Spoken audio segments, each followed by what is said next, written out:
Huy, nakoy recipe sa sisig diri. Lami kayo. So una na, ato sana siya ibutang sa kayo kay para masunog ang iyang mga balahibo. So ako lang siyang gikuha ano diri nga part kay para makuha tong iyang murag buog niya. Kay mamo to'y hugaw niya.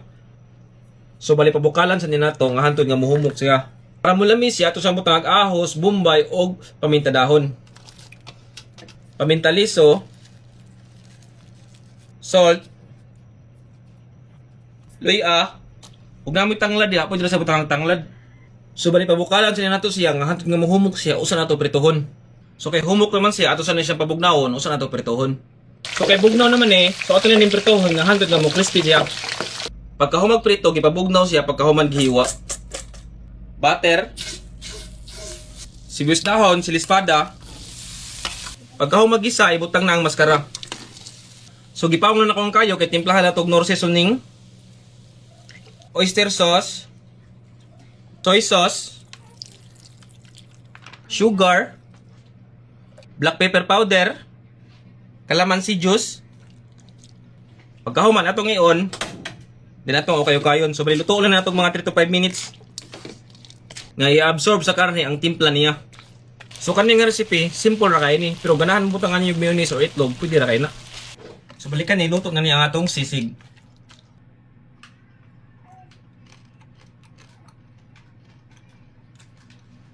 So, juicy kayo siya niya, malasa kayo kay namarinate mo na siya mga 3 hours.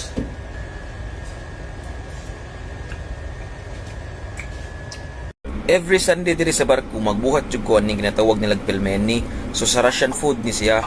Kung naatay siumay, naapod sila ginatawag og pelmeni. Kung magtimpla na gani ko, diri na nako ibutang para may mix og mayo nga akong gitimpla.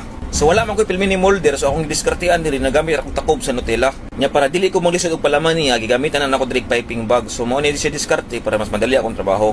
Nya sa pagputos niya, mao rin ni diskarte nako. Ako rin na siyang itiklop puno kausa, di na ako rin ang pisit-pisilon niya, ako rin siyang bawgon. So mao siya akong diskarte para dali ra siya. So diskarte nako para lami ang pelmeni, mapabukal ko ng tubig nga nay paminta liso o paminta dahon. Nya sa pagluto na niya, mailhan na nimo nga luto na kay mulutaw na siya. O naati bago nga link nasa comment section. Huy, nakoy recipe sa kaldereta diri. Lami kayo. So una na, priton sa nato ang patatas ug ang carrots. So luto na ni siya nga mo brown siya. Ang purpose ani para dili siya mabungkag. So kani okay na ni siya. Pagkahuman gisahon na to ang lamas, onion. Pagkahuman garlic. Pagkahuman ang pork. So bukog ko kung gamit para lami jud ang kaldereta. Soy sauce, tomato paste, black pepper, pampalasa, tomato sauce, brown sugar. So bali lutuon na itong mga 5 minutes kay para mawala ang aslom sa tomato paste o tomato sauce niya. Pagkahuman, butangan na itong tubig, dayon luto na ito, hantod nga muhumok siya. So humok naman ang karne, so tilawan na ito, kung sa'y kuwang sa timpla niya. Kung sa ganit kuwang na ito, butangan na ito check sugar or asin, so depende na ninyo kung sa yung timpla. Dayon, ang carrots o patatas, human ang atsal. Green peas. So bali lutuon na itong mga 2 to 3 minutes, nga muhumok-humok ang carrots o ang patatas.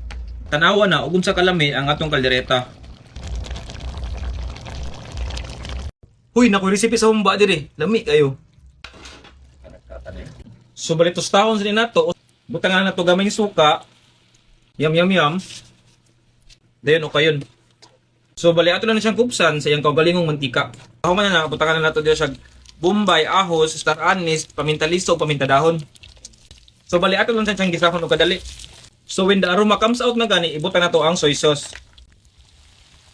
Para mas mulamis siya, butang na to pineapple juice. Brown sugar, tubig, dayon luto ni siya hantod nga muhumok siya. So kung ina niya nakahumok atong humba, ato na ibutang ang banana blossom, black beans. So ako lang ni siyang gihugasan para dili mo parat ang atong humba. Sa last part, butang na itong spring onion. Tanawa na, kung sa kalami atong humba, kung sa kahumok.